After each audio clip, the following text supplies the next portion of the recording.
तो दोस्तों आज हम लेसन नंबर फर्स्ट इतिहास के साधन में आपके सामने आए हुए 8 क्लास का ये लेसन नंबर फर्स्ट है। इतिहास के साधन, अगर हमें इतिहास के बारे में अगर जानकारी इकट्ठा करनी है तो हमें कौन कौन से साधनों की ज़रूरत होती है वो हम इस लेसन में पढ़ने वाले हैं।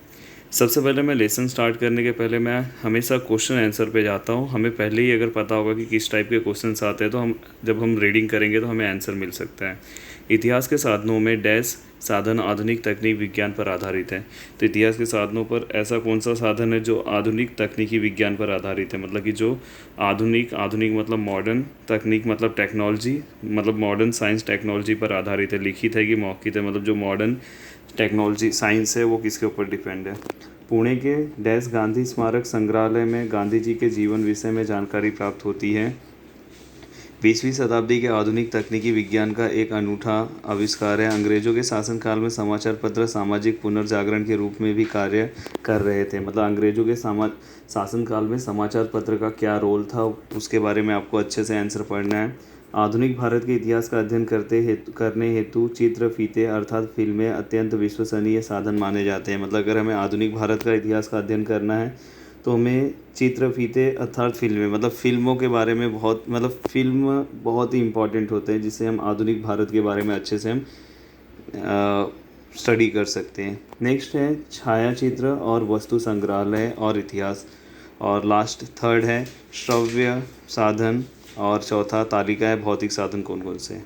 तो दोस्तों हम स्टार्ट करते हैं वन बाय वन।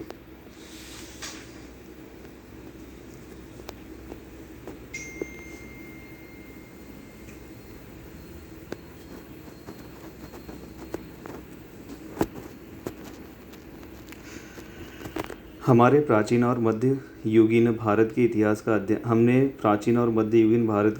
अध्ययन किया है। तो हमने इसके पहले प्राचीन और मध्यकालीन भारत के इतिहास का हमने अध्ययन किया। अब हम आधुनिक भारत का इतिहास पढ़ेंगे। पूरे इस 8 क्लास में हम आधुनिक भारत के इतिहास के बारे में पढ़ने वाले हैं। इतिहास के साधनों में भौतिक, लिखित और मौखिक साधनों का समावेश होता है। इसी भांति आधुनिक तकनीकी विज्ञान पर आधारित दृश्य श्रव्य तथा दृश्य श्रव्य साधनों का भी समावेश होता है। भौतिक साधन, इतिहास के भौतिक साधनों में विभिन्न वस्तुओं, वास्तुओं और सिक्कों, प्रतिमाओं तथा पदकों आदि साधनों का समावेश किया जाता है। तो कौन कौन से वास्तुओं जो वास्तु होते हैं हमारे अलग अलग, और सिक्कों, प्रतिमाओं और पदकों का समावेश किया जाता है। भवन और वास्तु। आधुनिक भारत का ऐतिहासिक कालखंड यूरोप के और विशेष रूप से अंग्रेज सत्याधीशों और भारतीय रियासतों की शासन व्यवस्था का कालखंड माना जाता है। मतलब कि मोस्टली जो भारत का आधुनिक इतिहास खंड है वो यूरोप से और अंग्रेज़ों से रिलेट करता है। मतलब यूरोपियन लोग हमारे ऊपर, यूरोप पता है आपको, पता होगा इंग्लैंड जो है वो यूरोप में ही है, तो वहाँ के लोगों ने हमारे ऊपर राज किया, इसलिए वो अंग्रेज़ों का शासनकाल माना जाता है। इस कालखंड में विभिन्न भवनों, पुलों, सड़कों, प्याउल, फव्वारों जैसे वस्तुओं का निर्माण किया गया था। इन भवनों में प्रशासनिक कार्यालयों, अधिकारियों, नेताओं तथा क्रांतिकारियों के आवासों, रियासतदारों के रजवाड़ों, किलों, कारावासों जैसे इमारतों का समावेश होता है। इन वास्तुओं में अनेक भवन तथा इमारतें आज अच्छी स्थिति में देखने को मिलती है। वास्तु में अलग अलग उन्होंने भवनों और इमारतों का निर्माण किया। कुछ वास्तुएं राष्ट्रीय स्मारक के रूप में घोषित की गई, तो कुछ भवनों में संग्रहालय स्थापित किए गए, जैसे अंडमान की सेलुलर जेल। ये एक आपको याद रखना है, अंडमान की सेलुलर जेल। यदि हम इन वास्तु स्थानों पर जाते हैं तो हमें तत्कालीन इतिहास, स्थापत्य शास्त्र और वास्तु के स्वरूप के आधार पर तत्कालीन आर्थिक संपन्नता के विषय में जानकारी मिलती है। जैसे अंडमान की सेलुलर जेल में जाने पर स्वतंत्र वीर सावरकर के क्रांतिकारियों के विषय में, मुंबई के मणि भवन अथवा वर्धा के सेवाग्राम आश्रम में जाने पर गांधी युग के इतिहास की जानकारी मिलती है। जैसे ही आप अंडमान में अगर जाते हो तो अंडमान में आपको किसके बारे में वहाँ पे पता चलेगा, अंडमान में आपको पता होगा कि स्वतंत्र वीर सावरकर को वहाँ पे वो जो अंडा का शेप में जो जेल थी उसके अंदर उन्हें अकेले रखा गया था और उन्हें वहाँ पे सज़ा दी गई थी। तो अंडमान का जो सेल्यूलर जेल है वो किसके नाम पे जाना जाता है, स्वतंत्र वीर सावरकर के नाम पे। और दूसरा, मुंबई के मणि भवन अर्थात वर्धा के सेवाग्राम आश्रम में जाने पर वहाँ पे हमें गांधी जी के इतिहास के बारे में जानकारी मिलती है। वस्तु संग्रहालय और इतिहास। वस्तु संग्रहालय और इतिहास का रिलेशन क्या है? संग्रहालय मतलब आपको पता है जैसे लाइब्रेरी होता है वैसा है। इतिहास के अध्ययन हेतु वस्तु संग्रहालय अथवा विभिन्न वस्तुओं, चित्रों, छाया चित्रों जैसे विविध वस्तुएं संरक्षित रखी जाती है। पुणे के आगा खां पैलेस में, याद रखना आपको, आगा खां पैलेस कहाँ पे है? पुणे में। पुणे के आगा खां पैलेस में स्थित गांधी स्मारक संग्रहालय में हम महात्मा गांधी द्वारा उपयोग में लाई गई वस्तुओं, दस्तावेजों को देख सकते हैं। आगा खां पैलेस देखो आपको दिखाई दे रहा होगा यहाँ पे, ये आपको याद रखना है। प्रतिमाएं और स्मारक। प्रतिमाएं और स्मारक आपने देखा होगा। प्रतिमाएं मतलब कि जैसे कि अलग अलग प्रतिमाएं बनाई जाती है, अलग अलग मूर्तियाँ बनाई जाती है, जैसे कि कुछ जो ऐसे स्वतंत्रता काल में हमारे ऐसे फ्रीडम फाइटर हैं जिनकी प्रतिमाएं बनाई जाती है, जिनके स्मारक बनाए जाते हैं। स्वतंत्रता पूर्व और स्वतंत्रता पश्चात समय में अनगिनत व्यक्तियों के स्मारकों पर का निर्माण प्रतिमाओं के रूप में किया गया। आधुनिक भारत के इतिहास के अध्ययन की दृष्टि से ये प्रतिमाएं भी महत्वपूर्ण हैं। विभिन्न प्रतिमाओं के आधार पर हमें तत्कालीन शासकों और समाज के प्रतिष्ठित व्यक्तियों के विषय में जानकारी प्राप्त होती है। जैसे कि आप देखोगे सरदार वल्लभ भाई पटेल का जो प्रतिमा जो बनाया गया है वो कहाँ पे बनाया गया है? गुजरात में। तो उससे हमें उनके जो वरिष्ठ जो प्रतिष्ठित व्यक्ति हैं उनके बारे में हमें जानकारी मिलती है। प्रतिमाओं के नीचे पार्टी पर संबंधित व्यक्ति का पूरा नाम, जन्म मृत्यु का उल्लेख, उस व्यक्ति के कार्यों का संक्षिप्त में उल्लेख, जीवन पट के विषय में जानकारी प्राप्त होती है। जैसे ही प्रतिमा होता है तो प्रतिमा के नीचे आपको क्या दिखाई देगा? व्यक्ति का नाम दिखाई देगा, वहाँ पे उसका जन्म कब हुआ था, मृत्यु कब हुई थी और उसने क्या क्या मेन काम किया है। महात्मा ज्योतिराव फूले बहुत बड़ा नाम है। लोकमान्य तिलक, डॉक्टर बाबा साहेब आम्बेडकर की प्रतिमाओं की तरह विभिन्न घटनाओं की स्मृति में निर्माण किए गए स्मारकों की स्मारक भी संबंधित घटनाओं का कालखंड, उन घटनाओं से जुड़े व्यक्तियों आदि की जानकारी देते हैं। विभिन्न स्थानों के शहीद स्मारक भी शहीद स्मारक, विभिन्न स्थानों के शहीद स्मारक। अब नेक्स्ट हमारा क्या है? करके देखें, वो जाने दो। लिखित साधन। लिखित साधन में क्या है? आधुनिक भारत के इतिहास के लिखित साधनों में निम्न बातों का समावेश होता है। अब देखो लिखित, इसके पहले हमने भौतिक साधन पढ़ा, यहाँ पे अगर आप देखोगे तो भौतिक साधन में हमें स्मारकों के बारे में पता चला। भौतिक मतलब कैसा? जिसको हम देख पाते हैं, जिसको हम अपनी आँखों से देखते हैं। अब लिखित में क्या क्या चीज़ें थी? पत्राचार, पत्रिकाएँ, विदेशी व्यक्तियों का लेखन। बहुत सारे ऐसे हमारे बड़े बड़े लेखक थे जिन्होंने अपनी बातों को क्या करके रखा था? लिख के रखा था। फैक्ट्री रिकॉर्ड्स, क्या क्या उन लोग फैक्ट्री में क्या क्या वो करते थे उसके बारे में। समाचार पत्र, चरित्र, बहुत सारे लोगों ने के चरित्र के बारे में लिखा रहता था, जैसे कि महात्मा गांधी के बारे में हम कंसिडर करते हैं, अगर उनके बारे में हम लेंगे, महात्मा ज्योतिराव फूले के बारे में हम लेंगे, पुस्तकें रहती हैं। तो आधुनिक भारत के इतिहास के लिखित साधनों में निम्नलिखित का समावेश होता है। समाचार पत्र और पत्रिकाएं। समाचार पत्रों द्वारा हमें समय सामयिक घटनाओं की जानकारी प्राप्त होती है। साथ ही समाचार पत्रों में किसी घटना का गहन विश्लेषण, विद्वानों की मत प्रतिक्रियाएं मतलब कि अगर आप देखोगे तो समाचार पत्रों में एडिटोरियल का एक सेक्शन आता है जहां संपादक क्या करते हैं? अपना अपना विचार रखते हैं। मतलब अलग अलग लोग उसके ऊपर मतलब बड़े बड़े, जैसे अगर समझो वो अर्थशास्त्र से रिलेटेड है, जैसे इकोनॉमी से रिलेटेड है, तो इकोनॉमी से रिलेटेड बहुत सारे लोग अपनी बातों को वहाँ पे रखेंगे। हमें तत्कालीन राजनीति, सामाजिक, आर्थिक और सांस्कृतिक गतिविधियों की जानकारी प्राप्त होती है। स्वतंत्रता पूर्व में ज्ञानोदय, ज्ञान प्रकाश, केसरी, दीनबंधु, अमृत बाजार जैसे समाचार पत्र जन जागरण के महत्वपूर्ण साधन थे। दोस्तों आपको ये नाम याद रखना है। स्वतंत्रता पूर्व, ज्ञानोदय, ज्ञान उदय, ज्ञान प्रकाश। केसरी तो आपको पता होगा किसका है, केसरी किसका है आपको पता होगा, लोकमान्य तिलक का। दीनबंधु, अमृत बाजार, दीनबंधु, केसरी और ज्ञान प्रकाश, ज्ञानोदय। चलो मेरे साथ याद कर लो, ज्ञानोदय, ज्ञान प्रकाश, अमृत बाजार, बाद में केसरी और दीनबंधु, ऐसे अलग अलग समाचार पत्र थे। इन समाचार पत्रों के आधार पर हम अंग्रेज़ों के शासन में भारत के विषय पर हम निम्नलिखित जानकारियों को हम क्या कर सकते हैं? इकट्ठा कर सकते हैं कि उस टाइम पे हमारी क्या दशा थी। अंग्रेज़ों के शासनकाल में समाचार पत्र मात्र राजनीतिक जागरण ही नहीं अपितु सामाजिक पुनर्जागरण के साधन भी थे। सामाजिक पुनर्जागरण मतलब फिर से हमें जीने का मौका मिल रहा है, तो उसके बारे में हमें वहाँ पे क्या मिलती थी, जानकारी मिलती थी।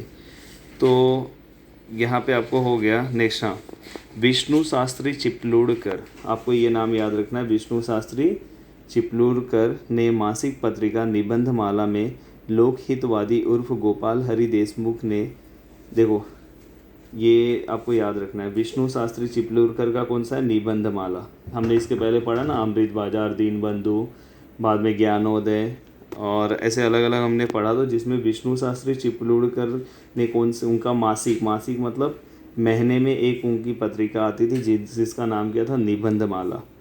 लोकहितवादी उर्फ गोपाल हरि देशमुख ने साप्ताहिक पत्रिका प्रभाकर में लिखे पत्र द्वारा विभिन्न, लोकहितवादी उर्फ गोपाल हरि देशमुख, याद रखना, विष्णु शास्त्री चिपलूणकर का कौन सा पत्रिका था, निबंधमाला। दूसरा था गोपाल हरि देशमुख का कौन सा था, प्रभाकर। तो ये साप्ताहिक था, एक एक हफ्ते पे आता था। तो लिखे गए शतपत्र द्वारा विभिन्न सामाजिक और सांस्कृतिक विषयों पर भाष्य किया जाता है। हमें उस टाइम की संस्कृति के बारे में पता चाहिए, उस टाइम वो सामाजिक स्थिति क्या थी, समाज की स्थिति क्या थी, उसके बारे में लिखते थे। चलो समझेंगे। डॉक्टर बाबा साहेब आम्बेडकर और समाचार पत्र। डॉक्टर बाबा साहब आम्बेडकर ने 1920 के जनवरी महीने में मूक नायक, अभी देखो याद करो, विष्णु शास्त्री चिपलूणकर ने कौन सा पत्र निकाला था, याद कर लो, निबंधमाला। बाद में दूसरा क्या था, विष्णु शास्त्री चिपलूणकर ने निबंधमाला निकाला। और दूसरा हमने किसका पढ़ा, हमने पढ़ा हमने इसके बाद गोपाल हरि देशमुख के बारे में पढ़ा। देशमुख जी ने कौन सा निकाला, प्रभाकर। और ये साप्ताहिक पत्र था। अगर आपके एग्जाम में क्वेश्चन आता है कि ये मासिक पत्र था तो रॉन्ग हो जाएगा। प्रभाकर क्या था, साप्ताहिक पत्र था। तो डॉक्टर बाबा साहेब आम्बेडकर ने 1920 के जनवरी महीने में मूक नायक नामक पाक्षिक पत्रिका प्रारंभ की। मूक नायक, परंतु अगला विद्यार्जन करने हेतु इंग्लैंड जाना पड़ा। उन्होंने मूक नायक पत्र तो बनाया, बाद में उन्हें पर अपनी पढ़ाई हेतु इंग्लैंड जाना पड़ा। अंत उन्होंने इस पत्रिका का दायित्व अपने सहयोगी पर सौंपा, मतलब अपने दोस्तों को दे दिया। डॉक्टर बाबा साहेब आम्बेडकर ने अप्रैल 1927 में बहिष्कृत भारत नाम पत्रिका प्रारंभ की। उन्होंने बहिष्कृत भारत नाम की पत्रिका, देखो डॉक्टर बाबा साहब आम्बेडकर ने सबसे पहले मूक नायक, बाद में उन्होंने बहिष्कृत भारत, बहिष्कृत मतलब कि बहिष्कार करना, मतलब किसी भी चीज़ का, मतलब कि कोई भी चीज़ है, हमें वो चीज़ अच्छा नहीं लग रहा है तो हम उसका बहिष्कार करेंगे, हम उसके अगेंस्ट में आंदोलन करेंगे। सामान्य जनता को जगाने और उन्हें संगठित करने हेतु उन्होंने बहिष्कृत भारत में लिखना प्रारंभ किया। इसलिए इसके अतिरिक्त जनता और प्रबुद्ध भारत के अन्य 2 समाचार पत्र भी चलाए गए। मतलब एक जनता और प्रभुत्व, देखो अब पूरा ये सब आपको याद होना चाहिए। विष्णु शास्त्री चिपलूणकर का क्या था, निबंधमाला। दूसरा गोपाल हरि देशमुख का कौन सा था, प्रभाकर। बाद में फिर डॉक्टर बाबा साहब आम्बेडकर का कौन सा था, मूक नायक। बाद में उन्होंने बहिष्कृत भारत भी बनाया। बाद में उन्होंने 2 समाचार पत्र और भी चलाए, जनता और प्रबुद्ध। मानचित्र और प्रारूप। मानचित्र को भी इतिहास का महत्वपूर्ण साधन माना जाता है। मानचित्र के आधार पर हम शहरों अथवा किसी भी स्थान के बदले स्वरूप का अध्ययन कर सकते हैं। अंग्रेजों के शासनकाल में सर्वे ऑफ इंडिया, इस स्वतंत्र विभाग की स्थापना की गई थी। देखो जो मानचित्र बनाता है सर्वे ऑफ इंडिया, आज भी सर्वे ऑफ इंडिया मानचित्र बनाता है। इस विभाग ने भारत के विभिन्न प्रांतों, शहरों के वैज्ञानिक पद्धति से सर्वेक्षण कर मानचित्र बनाए। सर्वे ऑफ इंडिया मानचित्र की भांति वास्तु विशारदों द्वारा बनाए गए प्रारूप भी भवन स्थापत्य शास्त्र के तथा किसी क्षेत्र के विकास के चरणों का अध्ययन करने की दृष्टि से महत्वपूर्ण सिद्ध होते हैं। जैसे मुंबई पोर्ट ट्रस्ट विभाग के पास मुंबई बंदरगाह के मौलिक प्रारूप हैं। इस बंदरगाह को विकसित करते समय वास्तु विशारद और अभियंताओं द्वारा बनाए गए ढांचे प्रारूप भी हैं।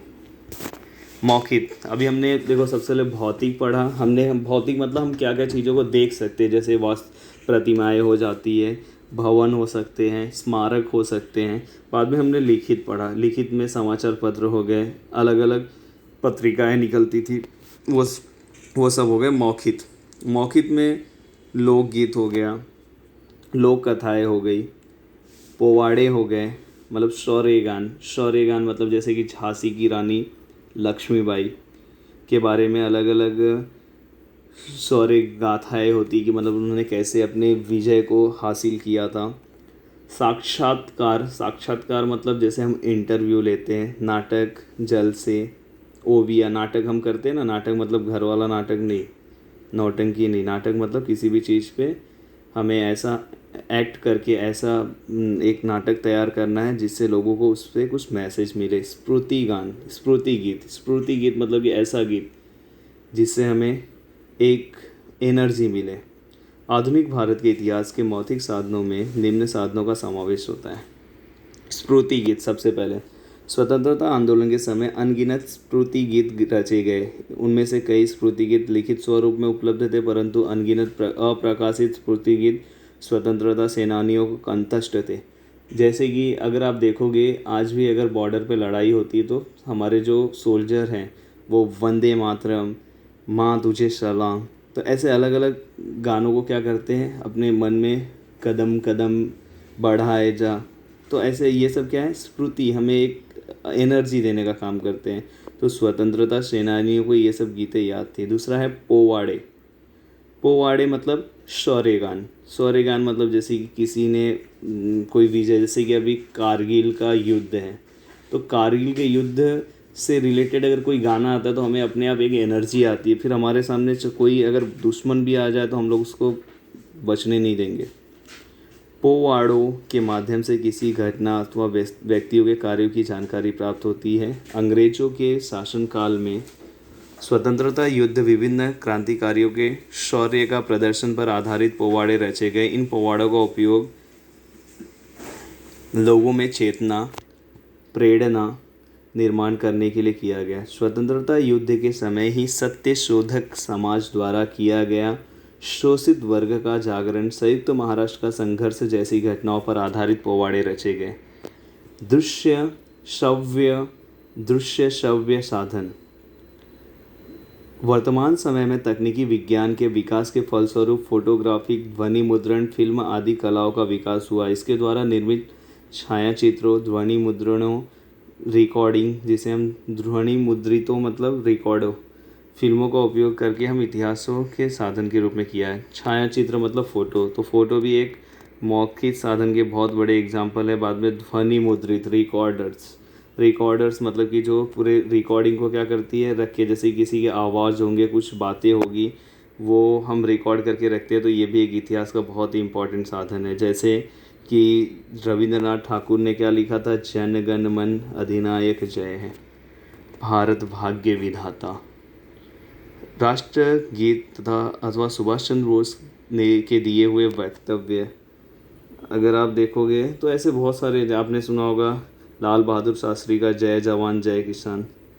बाद में आपने सुना होगा तुम मुझे खून दो मैं तुम्हें आज़ादी देता हूँ, तुम मुझे खून दो मैं तुम्हें आज़ादी दूंगा। ये किसका है प्लीज़ आप मुझे कमेंट्स करके बताओ।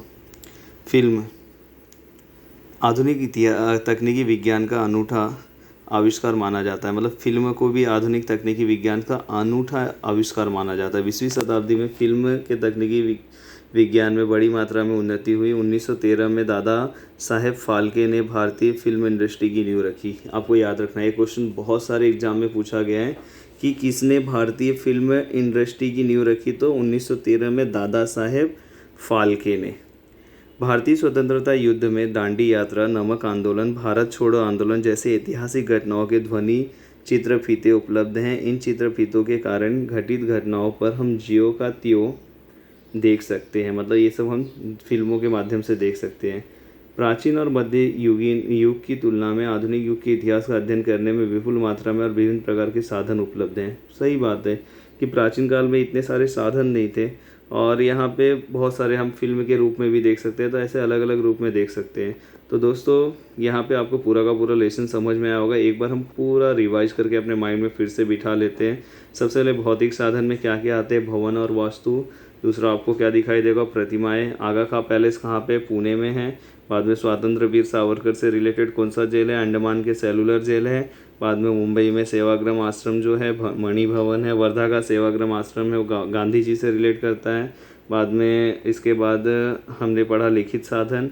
लिखित साधन में आप अलग अलग चीज़ों के बारे में आपने पढ़ा। बाद में सबसे मेन है लिखित साधन में आपने कौन कौन सी पत्रिकाओं के बारे में वर्णन देखा। ज्ञानोदय, ज्ञान प्रकाश केसरी, दीनबंधु, अमृत बाजार। तो ज्ञानोदय, ज्ञान प्रकाश केसरी, दीनबंधु, अमृत बाजार। बाद में विष्णु शास्त्री चिपलूणकर ने कौन सा पत्रिका लिखी थी, निबंधमाला, वो मासिक पत्रिका थी। बाद में गोपाल हरि देशमुख ने कौन सा लिखा था, गोपाल हरि देशमुख ने प्रभाकर पत्रिकाएं लिखी थी और वो कैसी थी, साप्ताहिक पत्र थी। बाद में डॉक्टर बाबा साहब आम्बेडकर ने भी मूक नायक पत्रिकाएं प्रारंभ किया 1920 में। बाद में वो इंग्लैंड चले गए तो उन्होंने 1927 में बहिष्कृत भारत नाम की पत्रिका का शुरुआत की और 2 और पत्रिकाएं थी, जनता और प्रबुद्ध भारत।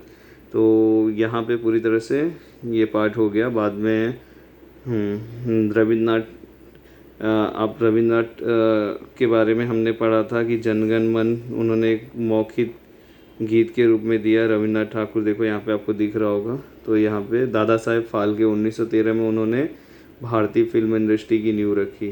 तो दोस्तों यहाँ पे पूरी चीज़ें आपको 1 बाय 1 समझ में आ गई होगी। अब हम नेक्स्ट लेसन, हमारा नेक्स्ट लेक्चर में आएगा। Thank you so much.